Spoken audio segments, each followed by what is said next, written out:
जादू तेरी नजर के आज के एपिसोड में कहानी की शुरुआत उस क्षण से होती है जब गौरी दावंश पर वार करने ही वाली होती है।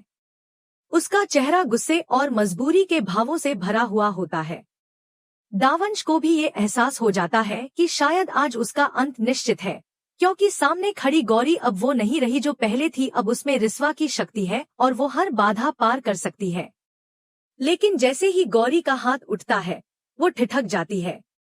उसके मन में एक सवाल उठता है, क्या वह अपने ही विहान को मार सकती है? भले ही दावंश अब एक दायन बन चुका है, लेकिन उसके अंदर उसका अभिया विहान वह इंसान अब भी जीवित है और वह उसे मारने का साहस नहीं जुटा पाती। इतने में सिया को होश आ जाता है और वह चिल्ला उठती है, मार दो। अगर तुमने इसे नहीं मारा तो तुम्हारा घर परिवार सब खत्म हो जाएगा, यह दुनिया खत्म हो जाएगी। सिया के शब्दों में दर्द और डर दोनों था, लेकिन गौरी की आंखों में कुछ और ही भाव थे। वो कुछ याद कर रही थी। उसे अपनी दादी की कही बात याद आती है, तुम दोनों एक दूसरे के लिए बने हो। चाहे तुम्हारे बीच कितनी भी दुश्मनी हो, चाहे दावन और रिस्वा एक न हो सकें, लेकिन भगवान ने तुम्हें एक साथ जोड़ा है। तुम्हें प्यार है। गौरी एक गहरी सांस लेकर खड़ी हो जाती है, आंखों में दृढ़ निश्चय लिए हुए, और वह कहती है, मुझे न तो इस रिस्वा शक्ति की जरूरत है और न ही इस अंगूठी की। मुझे अपने प्यार पर यकीन है, मैं उसे बिना इन शक्तियों के भी पा सकती हूँ। दावंश यह सब सुनकर हक्का बक्का रह जाता है। वह सोच नहीं पाता कि कोई औरत जो उसकी जान ले सकती थी, क्यों अपने प्यार को इतनी ऊंचाई देती है। लेकिन तभी वह गौरी को अपनी गोद में उठा लेता है। उसकी गोद में जाते ही गौरी की आंखों के सामने उनकी सारी पुरानी यादें तैरने लगती हैं। कैसे उन्होंने एक दूसरे के साथ मुस्कानें बांटी थी, दर्द सहा था और एक दूसरे के लिए अपनी जान भी दांव पर लगा दी थी। दावंश अब गौरी को एक अंधेरी और वीरान जंगल की ओर ले जाता है। वहां पहले से ही कई चुड़ैलें और दाइनें मौजूद होती हैं और उन सबके बीच बैठी भी खामोशी से मौजूद होती है। बैठी इन सबका हिस्सा नहीं बनना चाहती, लेकिन कुछ कहे बिना वह वहां से चुपचाप निकल जाती है।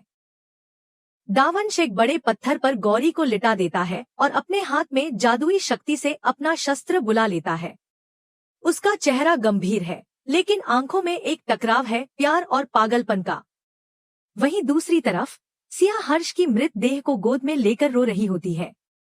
वह कहती है, सॉरी हर्ष, मैं तुम्हें बचा नहीं पाई। तभी वहां बैठी आ जाती है और उसकी नजर उस रिस्वा की अंगूठी पर पड़ती है, जिसे गौरी वहीं छोड़कर चली गई थी। वह आश्चर्य से पूछती है, यह अंगूठी क्यों छोड़ गई गौरी? सिया बताती है कि गौरी अब कोई शक्ति साथ नहीं ले गई, क्योंकि वह दावंश को मारना ही नहीं चाहती थी। बैठी कहती है, इस अंगूठी में कुछ ना कुछ शक्ति जरूर होगी। सिया बिना सोचे समझे वह अंगूठी हर्ष के हाथ में रख देती है, और जैसे ही अंगूठी उसके हाथ से छूती है, चमत्कार होता है। हर्ष की धड़कनें लौट आती हैं, वह जिंदा हो जाता है। सब लोग आश्चर्य और खुशी से भर जाते हैं। हर्ष आंखें खोलते ही सबसे पहले अपने आसपास फैली तबाही को देखता है और कहता है, मुझे सबको ठीक करना होगा। सिया उसे बताती है कि गौरी ने अपनी सारी शक्तियां त्याग दी हैं और अब उसकी जान खतरे में है। हमें उसे बचाना होगा। जंगल में दावंश गौरी से कहता है, तुम पागल हो, तुम्हारे पास भी मौका था मुझे खत्म करने का, लेकिन तुमने नहीं मारा। क्या सच में तुम मुझे अभी भी इंसान समझती हो? गौरी शांत लेकिन दृढ़ स्वर में जवाब देती है, हाँ, क्योंकि मैं जानती हूँ कि आप मुझे नहीं मारेंगे, क्योंकि आप अभी भी मुझसे प्यार करते हैं और क्योंकि मेरे अभियान के अंदर इंसानियत थी, उसी की झलक आज भी आपके भीतर कहीं ना कहीं बाकी है। दावंश गुस्से से चीख उठता है, पागल हो गई हो तुम? ये सब फालतू बातें हैं। प्यार व्यार कुछ नहीं होता। मैंने सब खो दिया है। गौरी उसकी आंखों में देखती है और कहती है, तुम्हारे भीतर अभी भी मेरी परछाई है। मैं जानती हूँ, आप मुझे नहीं मार सकते। दावंश के हाथ कांपते हैं। उसके अंदर की दो ताकतें, दायन और इंसान, एक दूसरे से जूझ रही हैं। वह जानता है कि अगर उसने आज गौरी को मारा तो वो अपने भीतर की आखिरी इंसानियत भी खो देगा। लेकिन गौरी की आंखों में जो भरोसा था वह उसे हिला देता है। दूर कहीं हर्ष सिया और बैठी अब उस जंगल की ओर दौड़ रहे होते हैं। उन्हें वक्त पर पहुंचना है, क्योंकि गौरी और दावंश के बीच अब एक ऐसा फैसला होने वाला है जो उनके प्यार की परीक्षा भी है और इस दुनिया की किस्मत का भी फैसला। जैसे ही दावंश पूरी ताकत से अपने अस्त्र को हाथ में उठाता है, उसके चेहरे पर एक भयावह संकल्प उभर आता है। वह अब किसी भी सच्चाई, भावना या अतीत को अनदेखा करके आगे बढ़ चुका था। गौरी उसके सामने चुपचाप खड़ी थी, घायल भावों के साथ, लेकिन उसकी आंखों में अब भी वही प्यार और विश्वास झलक रहा था जो उसे इस मोड़ तक लाया था। तभी दूसरी तरफ शहर की हालत दिखाई जाती है, जहां चारों ओर आग फैल चुकी थी। डायनों का तांडव जारी था, वे लोगों को पकड़ पकड़ कर मार रही थी।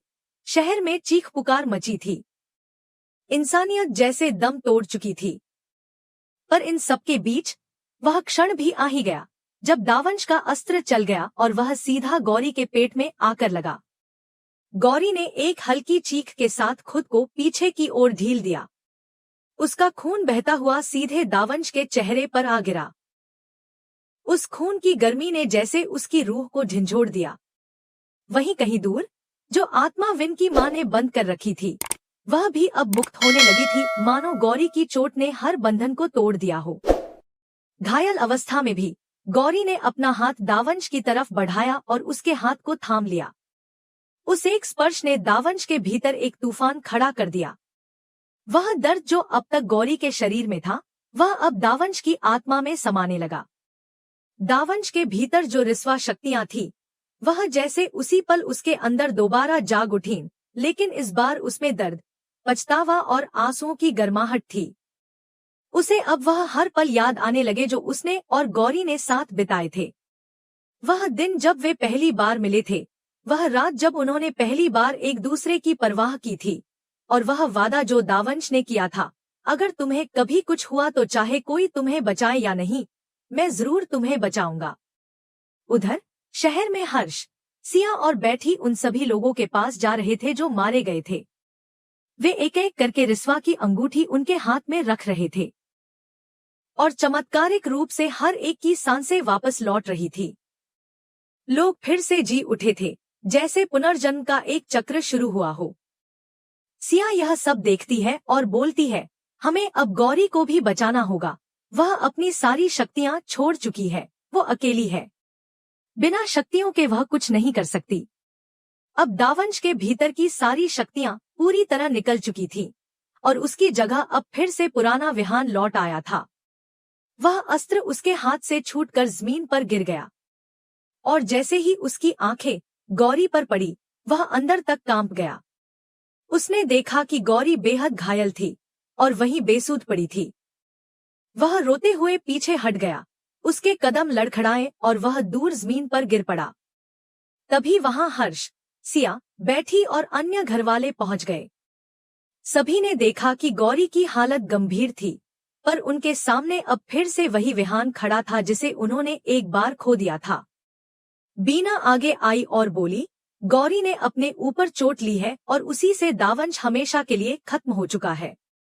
हमारे विहान की वापसी हो गई है। लेकिन तभी एक नई सच्चाई सामने आई। एक अदृश्य दीवार उन दोनों विहान और गौरी के बीच खड़ी हो गई थी। वह दीवार पारदर्शी थी, जिससे वे एक दूसरे को देख तो सकते थे, लेकिन छू नहीं सकते थे। विहान आंखों में आंसू लिए बोला, तुम्हें कुछ नहीं होगा गौरी, मैं तुम्हें बचा लूंगा। लेकिन गौरी हौले से मुस्कुराई और बोली, अब कुछ नहीं हो सकता विहान। मुझे खुशी है कि मेरा परिवार, मेरा प्यार सुरक्षित है। मैं जा रही हूँ, लेकिन दिल से संतुष्ट हूँ। बीना ने रोते हुए कहा, विन, मुझे मेरी बहू वापस चाहिए, जैसे भी हो। लेकिन गौरी ने आंखें मूंदते हुए जवाब दिया, अब मेरे लिए कुछ भी नहीं बचा है। दीवार को अब कोई नहीं तोड़ सकता। मैं जा रही हूँ। विहान का दिल चीर गया। वह दीवार के पास जाकर चिल्लाया, तुम तो हर मुश्किल को पार कर लेती हो। तुमने कामिनी को भी हराया था, अब ये दीवार तोड़ दो, तुम कुछ भी कर सकती हो ना। लेकिन गौरी की आंखों में अब एक गहरी शांति थी। अब मुझसे नहीं होगा। मैं सिर्फ यह जानकर सुकून में हूँ कि तुम सुरक्षित हो और तुम्हारे पास तुम्हारा परिवार है। परिवार के सभी लोग अब उस दीवार को तोड़ने की कोशिश करने लगते हैं, लेकिन गौरी की आवाज आती है, अब कोई फायदा नहीं, दीवार नहीं टूटेगी, मेरे लिए यह अंत है। लेकिन मैं मुस्कुराकर जा रही हूँ क्योंकि तुम सब ठीक हो। विहान टूट जाता है। उसकी आवाज कांपने लगती है, तुम कहीं नहीं जाओगी, हम अभी अभी तो वापस साथ आए हैं, तुमने तो मुझसे दावंश को छीन लिया, फिर तुम क्यों जा रही हो? रहो मेरे साथ। लेकिन उसके शब्द अधूरे रह जाते हैं। गौरी की आंखें धीरे धीरे बंद हो जाती हैं। उसका चेहरा शांत हो जाता है, जैसे किसी तपस्विनी की यात्रा पूरी हो गई हो। और वहीं पर विहान और पूरा परिवार रोते हुए उसे देखते हैं। वह गौरी जिसने अपने प्यार, अपने बलिदान और अपनी ताकत से अंधेरे को हराया, लेकिन खुद रोशनी में खो गई।